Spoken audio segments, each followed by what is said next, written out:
Nossa, filho da... Posso? Peraí, Julião. Situação de defesa. Não, é claro. Agora não é uma situação de estresse mesmo, mas isso, nós estamos testando a luva, cara. É pra colocar a sua mão dentro da boca dela.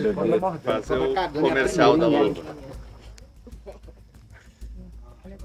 Senhores, isso é a primeira vez na televisão brasileira que acontece algo. E vou dizer uma coisa, eu nunca vi no mundo isso acontecer. Nunca vi isso no mundo acontecer. Esse bicho ali aqui...